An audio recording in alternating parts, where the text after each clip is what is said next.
because I did a deal with the Damon. I did a deal with the Damon. So I've got a deal with the Damon. Hi everyone, Family Man Tano here, the internet's busiest music nerd.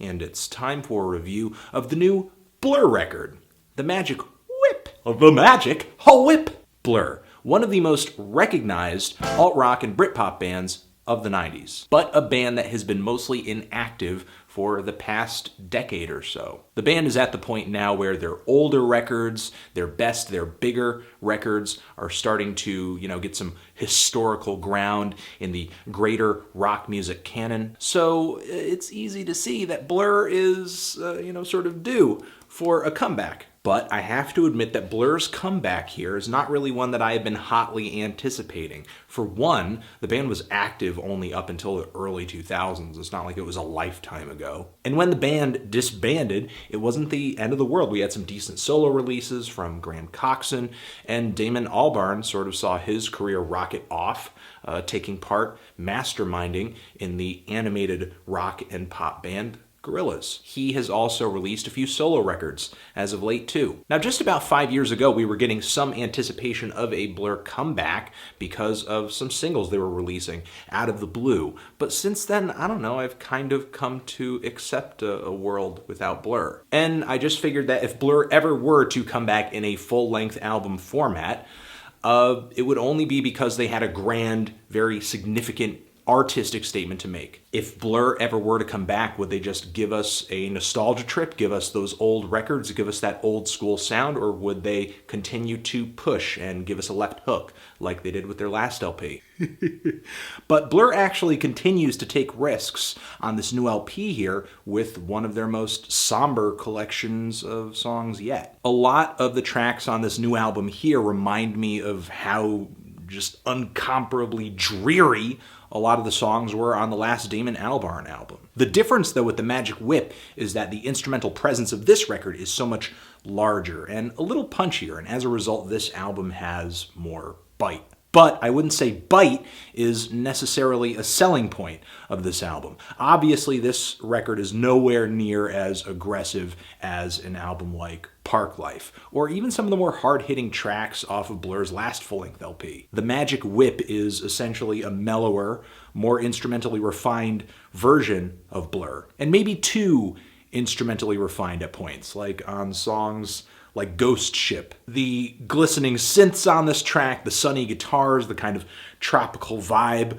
of this track. The title of this song is funny because rather than a ghost ship, I actually feel like I'm on a yacht listening to some grade A yacht rock. Though I will say for yacht rock, it's not completely gross and is actually legitimately soothing, relaxing, and pleasant to listen to. Even on the really punchy rock opener, the song Lonesome Street, where Blur brings back that sort of old school Britpop sound, this track too feels just a little too reserved, especially for a kickoff for a comeback record. I do like the kind of sad instrumental shift the song takes as it kind of glides into the chorus and then it kicks back into the crunchy guitars as it goes back into the verses, but still, just kind of a mild performance here. The record continues to sound kind of tame as we get into the song Go On, which has this lone groove that gets kind of tedious as the track plods along. And even though the song tries to be maybe a bit of noise rock or just noise-y rock with these abrasive guitars and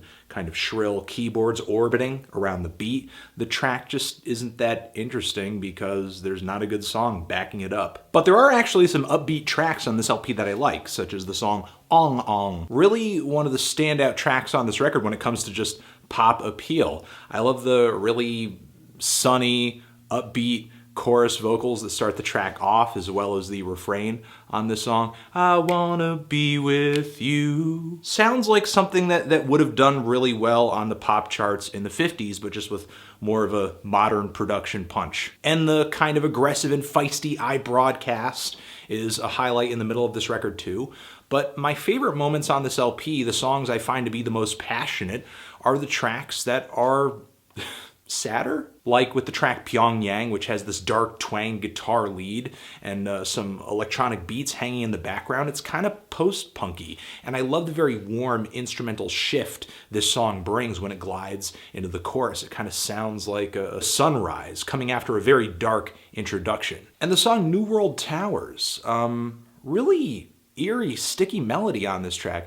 New World Towers. And one of the, I guess, more depressing vocal performances on this LP, but in a good way, in that it's actually affecting and kind of powerful. Feeling pretty much the same way about the song My Terracotta Heart, and then we have Ice Cream Man, where we actually get mention of the title on this record. And this song is sad as well. I love the quirky keyboard here, and also the lyrical imagery as well. While the music here does sound sad, what Albarn is singing about on this track does bring, I guess, kind of a playful undertone. I guess you could say it's an unexpected lyrical direction for a song that sounds this sad. And the track There Are Too Many of Us, the tune here is decent. I think the song itself is maybe a little bit overblown because the production is just so grand and trying so hard to be dramatic, especially with these just punchy strings. This song is like Blur's Eleanor Rigby. And the song on the surface kind of seems to be about overpopulation, but there's really a feel of loneliness and isolation coming through in some of the subtext of these lyrics for me. And the song I Thought I Was a Spaceman, another one of the sadder tracks on here with a kind of explosive ending. It builds up to this nice climax in the middle of the track and then goes into this just full-blown rock instrumentation. While I wasn't huge on the tune here, I did like the fact that the instrumentation and just the sound of this track, a lot of evocative sounds here, feeling like Albarn, or just our protagonist, is sort of lost in the middle of space, or in the middle of the track when the instrumentation really gets going, is blasting off into space. Overall, a good mixed bag of tracks from Blur. No amazing flow to this or anything like that, but decent stylistic variety, a good mix of just more hard-hitting and catchy, as well as mellow and sad songs. And there are both hits and misses on both sides of that aisle. This record may not sound like an old school Blur record, and it may kind of sound like a Damon Albarn solo album, but it's still a really good collection of tracks. And I would say far from a disappointing return. I'm feeling a decent strong 7 on this LP. Tran? How's that drama going? How's that drama? That drama tasting good? You like that drama? Is that drama going good for you? How's that drama going? You liking that drama? Oh yeah. Yeah, you like that drama. That's some good drama right there. You're the best. I love you. I hope you have a nice day. And I hope you dug this record as much as me, if not more. Love you. I already said that forever.